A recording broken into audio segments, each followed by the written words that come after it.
Yang pertama, Assalamualaikum ayah. Ayah, lonyo dari Matang. Bila talake utang Pak Sidra urang untuk gebaya utang tanyo urangnya gecok peng bapeng. Puna gekira gedanyo pakai penbeng. Yang kedua, ayah yang mulia, selama Nasirul Muqtadin karame urang yang buat ayah puwa mantengna harapan kemaju agama gedanyo ke ayah. Hanya dua pertanyaan pada ayah beri jawaban. Masalah mutang, munyo kita nyo orang yang hutang kau tak depu munyo peng yang sumber dari haram. Kan masalah peng-beng kan peng-beng ya cuat ago atau betul-betul dari riba. Yang lainnya punya sumber ada dari haram nyan hanglah hutang. Dan denyo tak tepu ya cuat ago ibaya ke denyo nya hanje terima ambil. Denyo dah hutang ya cuat ago ibaya ke denyo nya hanje terima ambil.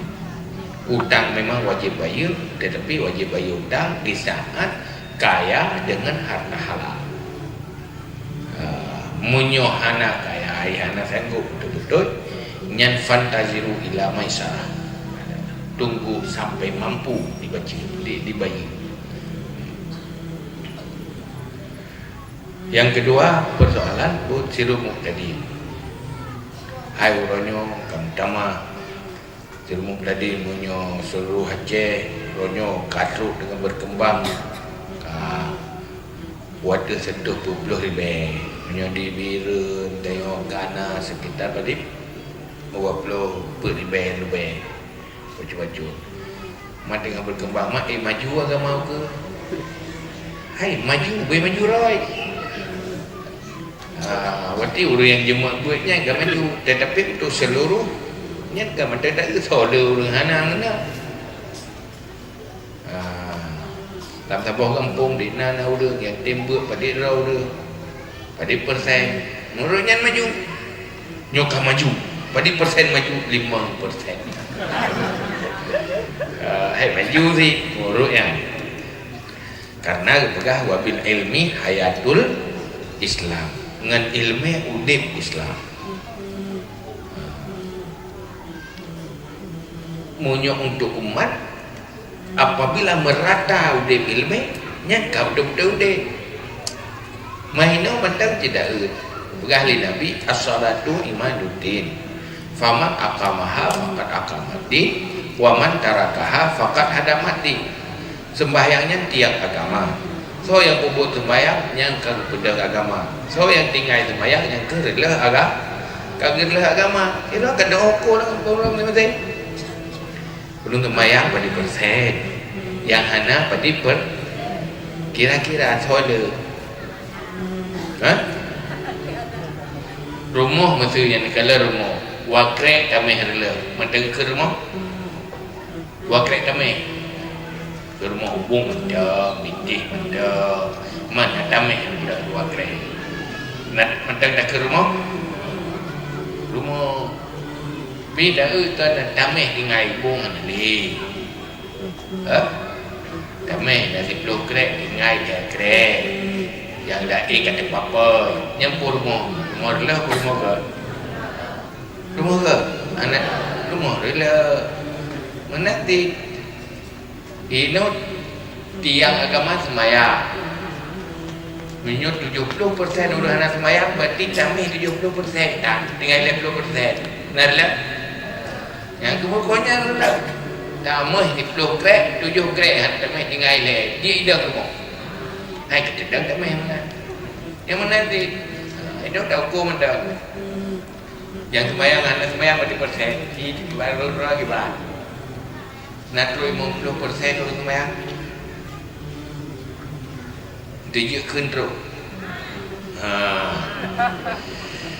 Yang anak sembahyang nanti dia kontrol 60%. Yang tak dia kontrol.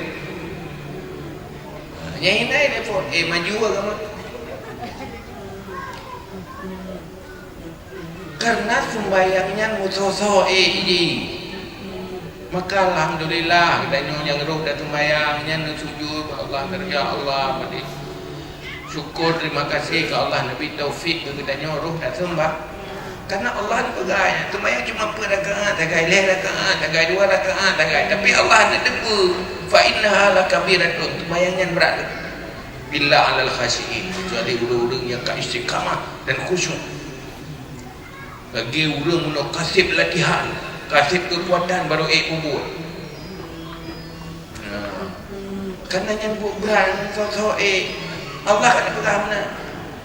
Kan persoalan tenaga haji, persoalan nafsu, persoalan taufik dari Allah. Berarti hinai level. Cuma bahkan inan gagal funatanya masalah sembahyang diawali oleh gagal ilmu dan pendidikan. Dalam rumah tangga bermasalah. Putri sembahyang dulu. Karena ini juga wa'mur ahlakum bisalah. Perintah keluarga kamu untuk sembahyang. Dalam sebuah rumah tangga, si pemimpin rumah tangga apabila hanya sembahyang dalam rumah tangganya ke pemimpinnya dosa. Dosa hanya sembahyang. Maka untuk majunya pemaju ilmu. Yang kerja penuh apa enggak? Dan nyonyo yang kata yang berroda, yang kana ilmu roda, yang karuh daya ber. Ya pakat burung lah. Tajak pun lain. Kebut mangat udip agak. Tajak orang lain. Untuk yang ber, yang anak-anak ber, tim yang ber, anak-anak ber, dia ber, berarti dia sedang berjuang dalam dia agama.